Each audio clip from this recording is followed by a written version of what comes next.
Bien, mira, recibimos en el noticiero al secretario de la Sociedad Rural de San Andrés de Giles, al señor Cristian Giacoboni. ¿Cómo Bienvenido, estás? Cristian, ¿cómo estás? Hola, buenos días. ¿Todo bien? Acá mirando para arriba. Bueno, llovió. Llovió. Los pronósticos Prometen más lluvia. hablan de 2, 3 días, 4 días de inestabilidad. Vamos a ver cuánto suma. La verdad que hace falta Igual muchísimo. anduvimos por el campo y vimos bastante mal Sí, todo lo que veníamos mirando y calculando allá por octubre, noviembre, diciembre, hoy se nos cae un poco la cara. En la última recorrida que hice por los lotes en los cuales ando, vemos un maíz de primera fecha bastante mejor de lo que se ve o de lo que estimábamos por la falta de agua. Los maíces de segunda fecha, que son los maíces tardíos, sembrando fin de noviembre, principio de diciembre, ellos están bastante mal por ser criterioso y no decir una cosa que no es, pero la realidad es que hoy por hoy el maíz de primera fecha nos va a sorprender, con rindes mucho menores de lo que habíamos esperado, pero están bastante conservados. 7.000, 8.000 kilos podemos conseguir. Son los que menos agua recibieron, eso, claro. Son los que tuvieron un problema de siembra por barro, o sea, por exceso de agua en la época de siembra. Noviembre acompañó bárbaro. Diciembre, cuando estaba definiendo rinde, que es alrededor de Navidad, entre Navidad y el 10 de enero estamos definiendo rinde en la época de floración, ahí necesitábamos lluvia, tuvimos alta temperatura, baja cantidad de agua. En enero llovieron 19 milímetros nada más y en febrero 22. Con lo cual tuvimos una deficiencia importante para el llenado de esos granos que se habían marcado en esa fecha de Navidad. Así que en líneas generales se podría decir eso, que el maíz de primera fecha está bastante mejor de lo que se ve, porque le ves una planta muy complicada, que quedó con un buen porte, una espiga que marcaba hermosa y las últimas porciones del tercio superior de la espiga quedó vana, quedó sin grano. Pero bueno, algo vamos a poder cosechar. Por eso ves los choclos que le falta arriba. Sí. Por otro día compré un choclo que le faltaba grano arriba. Exacto, eso es el problema de Yo pensé que se había comido alguien, ¿viste? Las cotorras hacen lo suyo en los campos. Pero no, por lo general cuando hay una dificultad, enseguida la planta cuando nace, a las 4 hojitas ya tiene definida cuánta es la cantidad de flores que va a tener esa espiga. O sea, cuando la planta está así, ya la planta ya definió cuántos granos, cuántas flores va a tener. En la época que le comentaba recién, allá alrededor de Navidad y Año Nuevo, dice cuántas de esas potenciales flores se van a fecundar.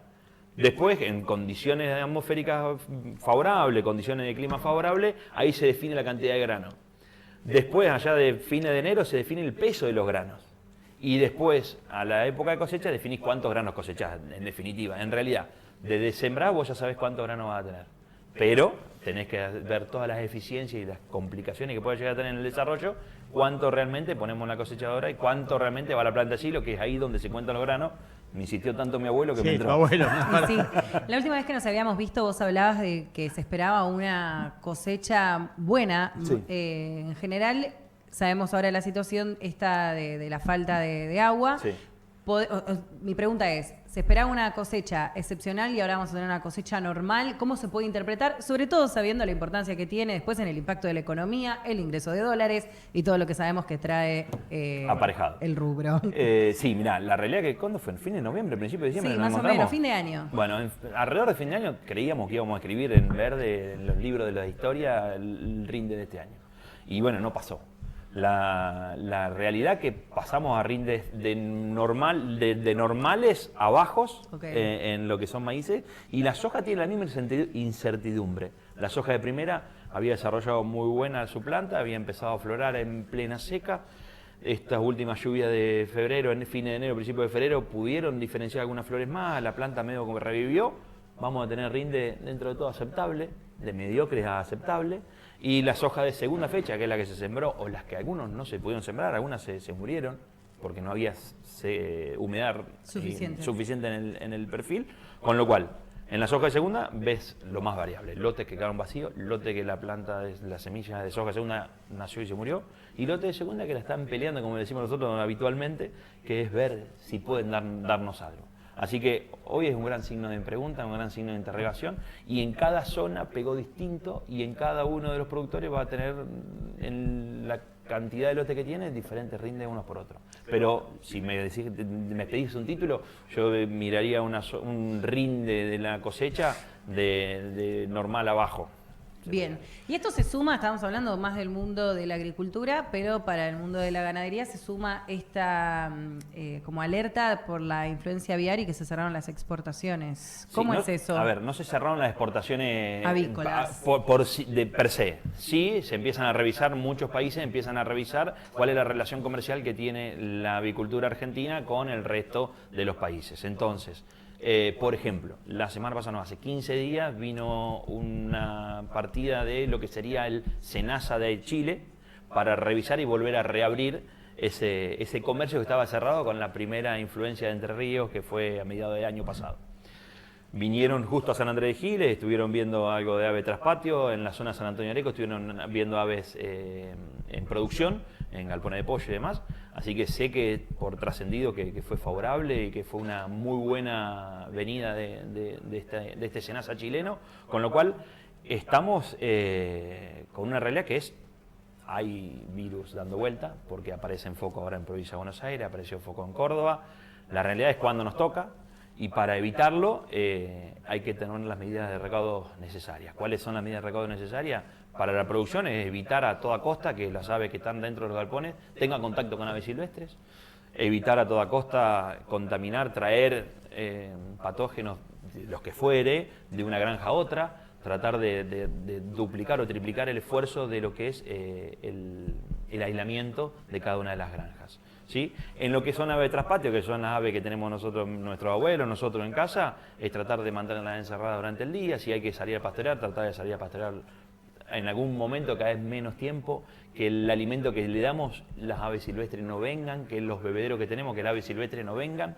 Con las palomas y las cotorras no pasa nada, no están registradas como potenciales portadores del virus. Sí son las aves que tienen membrana en la palma, esa ave acuática, pato, ganso, ese tipo de aves silvestres, que acá gracias a Dios hay poca, pero bueno, tuvimos en Ascuénaga hace un tiempo un brote de ave traspatio. Entonces, en líneas generales se están revisando con cada una de estas noticias, todos los países se ponen en alerta y se revisan cuáles son. Nosotros tomamos información de, no me acuerdo qué portal, y quedó como generalizado, pero en realidad es que se están revisando, no es que se cerró la exportación argentina de aves y de varios. Más que nada porque eso, como el quien lee, entra en la página de la Sociedad Rural en San Andrés de Giles, encuentra como un cartel que dice influencia aviar, confirman influencia aviar en Buenos Aires, cierran las exportaciones avícolas y uno dice, bueno, caos total. Quedó como el título y después abajo decía un poquito más.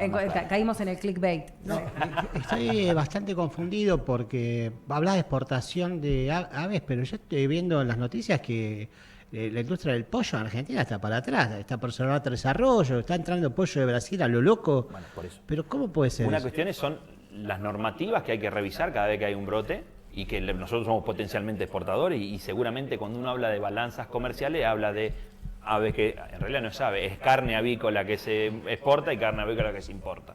Seguramente, en Gualeguaychú exportarán a Uruguay, seguramente, por una cuestión de flete, por una cuestión de lo que corresponda. Ahora, las crisis que estamos pasando hoy es importante desde el punto de vista avícola. No soy un experto. Tres Arroyos es una empresa que viene sonando hace mucho tiempo, que viene tecleando y viene con unas complicaciones importantes, pero bueno, hay un proceso de cambio de ciclo económico en la Argentina que hay que readaptarse, readecuarse y ojalá sean todas las que se puedan sumar. Pero bueno, una empresa como la de Tres Arroyos es sin duda impactante ver cómo están tratando de sobrellevar. Los precios de carne, tanto de cerdo como de pollo, venían bastante planchados. He hablado con la productora agrícola de acá de San Andrés de Giles y nos decían eso, que venía muy complejo y si bien son ciclos dentro de la industria, el ciclo tan bajo hacía rato que no se estiraba tanto como sí se viene estirando ahora. Como paliativo o como el lado positivo, porque me gusta por ahí hablar un poco de todo, el precio de la carne bovina fue tan alta que por lo general la gente se baja a proteínas de pollo y cerdo, con lo cual normalmente cuando la carne bovina sube, la carne de pollo y de cerdo, la proteína de pollo y de cerdo debería acompañar esa suba, con lo cual espero que de alguna manera o en el corto o mediano plazo se mejore un poquito el precio del consumidor. Y a la industria del pollo, para poder sobrellevar estos temas, ¿no? El último censo que ustedes hicieron, más o menos decía que en San Andrés de Giles había 50.000 cabezas de ganado, ¿ok? Sí. Más o menos. Entre ellos la gran mayoría eran bovinos. Sí. Están promocionando ahora la vacunación contra la aftosa, ¿no? Sí. Contame con eso un poquito. Sí, esperamos vacunar alrededor de 55.000 cabezas en esta campaña. Esta campaña es la primera. Se atrasó un poquito en este proceso de revisar qué es lo que se viene haciendo de aftosa en la Argentina con respecto a lo que está haciendo Latinoamérica. Brasil dejó de vacunar de aftosa, Uruguay está tratando de achicar cada vez más, Paraguay se viene discutiendo del aftosa sí, aftosa no, y Argentina hoy es libre de vacunación, libre de aftosa con vacunación. En este proceso de salir, porque el Estado Nacional pretende salir, SENASA dice que no está la aftosa dando vuelta, no hay circulación como que ya no sería de la necesario patología. prevenirse. Es como que se podría empezar a plantear la salida de este esquema y pasar a aftosa libre sin vacunación. ¿Sí? Es un tema que hay que mirarlo desde muchas aristas, hay un tema de control de Hacienda que se hace gracias a la vacunación, hay un tema de seguridad de aplicación, hay un tema de mercados que se abren y precios diferenciales que se pueden llegar a abrir si salimos de esa, ¿no? Entonces, en ese proyecto lo que se está haciendo es corrimos la campaña de gruesa, la de totalidad, en esta campaña se vacuna la totalidad de la hacienda bovina, se sacaron de la obligatoriedad los feedlot, o sea, los feedlot están exentos ¿sí? en esta vacunación, entonces están bajando los costos fuertes. Y en la campaña que sigue, que es la intermedia, que normalmente se hacía en octubre, se adelanta a junio, julio. Con lo cual, y ahí va a ser también sin vaquillonas y sin novillito y sin vaquillonas la vacunación. O sea, antes se vacunaba una grande y una a medias, pero ahora la que se hace a medias se hace con menos categorías. Con lo cual, menos animales van a recibir la vacuna. Me parece atinado desde el punto de vista personal, que se hagan las cosas de manera paulatina, prolija y que vayamos viendo y estar redoblando la apuesta. Este es un tema que la aftosa, si bien es desde el punto de vista comercial lo que nos interesa, desde el punto de vista productivo es fuertemente, cuando se declara aftosa dentro de un campo, tenés una problemática muy fuerte en lo que es producción, con lo cual el productor tiene que revisar continuamente su hacienda y el estar vacunado le da una tranquilidad y una certificación de que su rodeo está con capacidad de enfrentarse a ¿Estar vacunado implica problemas o diferenciaciones al momento del comercio? Decir, tal país no te acepta la carne, o sea, ese es el gran diferencial y por eso se está planteando esto. Exacto, hay ciertos países de Europa que pretenden la carne libre de vacunación. Hay otros que dicen que no, nosotros tenemos comercializamos con parte de Europa, en realidad casi todos los países, pero por un camino, y si vos liberás la vacunación, va por otro camino. Pues carne con hueso siempre, ¿no? Exacto. Claro. Sí. Ahora, ¿qué influencia tiene esto de la aftosa en el acuerdo comercial que hubo con Estados Unidos, ahora la ampliación del cupo y todo eso? Bajo Nada. mi punto de vista, hasta Nada. donde yo sé, nada. Las implicancias de tener mayores países que demandan nuestra carne son fabulosas, bajo mi punto de vista, que nos dedicamos a esto. Me parece que Argentina merece una ganadería mucho más amplia y sin lugar a dudas estos acuerdos bilaterales son sumamente importantes para poder desarrollar algo que es tan nuestro, ¿no?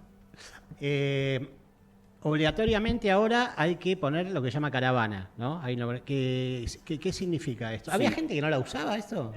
Es fácil de La explicar. caravana es algo que se le pone en la oreja. Es una identificación del rodeo. Claro. La realidad es que la identificación del rodeo bovino en el país está desde hace mucho tiempo. Antiguamente se usaba una caravana que no era electrónica, una caravana que había que leer. Venía el hombre de a caballo o en la manga y decíamos, che, la 2457 se vende y la 2457 se queda. O lo que cambia, en realidad, es que venimos con un bastón electrónico y tomamos, en vez de mirar y que el gaucho de a caballo escriba en la libreta mientras galopa y mientras va mirando, porque esa es la problemática del sistema viejo. El sistema viejo, ¿qué pasaba? Dependía de que mucha gente escriba muchos números muchas veces. Entonces, los errores me pasa a mí donde yo trabajo. El tambo es como el número uno en identificación de ganado, porque necesitamos el individuo por sobre el rodeo. En el campo de cría no, nosotros trabajamos a nivel de rodeo. Si bien el individuo es importante, siempre hablamos de rodeo.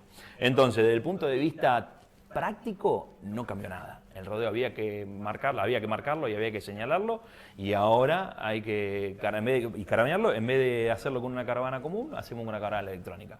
¿Incrementó el costo? Sí, incrementó un 50% el costo, y lo que a veces pasamos por alto es la cantidad de ventajas que esto nos da. Sí, pero eso pagamos más caro el asado con eso. Si yo te lo prorrateo por lo que vale el kilo de asado, realmente es insignificante. Pero bueno, todo suma, Sí. todo suma. Pero bueno, da un montonazo de ventajas desde el punto de vista productivo, de identificar quién es la madre, la evolución de peso. Y ahí empezamos a tener un montonazo de números que antiguamente el productor no tenía o no manejaba. Aquellos productores, yo digo, productor Claro, promedio, hay promotores que sí lo Lo que hacen. se llama trazabilidad. Aumentar la trazabilidad, pero más que nada trazabilidad por ahí es más pensado desde el consumidor. Yo lo que hablo es desde el punto de vista productivo. No, igual Es es decir, la trazabilidad de datos, de poder ir exacto. mirando y tener un patrón para vos también saber cómo trabajar, eso es Exacto. fundamental. ¿Cuántos crías dio la vaca esa? Y sí, fulanita me dio 5. Y qué sé yo. Y el último ternero de fulanita, ¿cuánto pesó?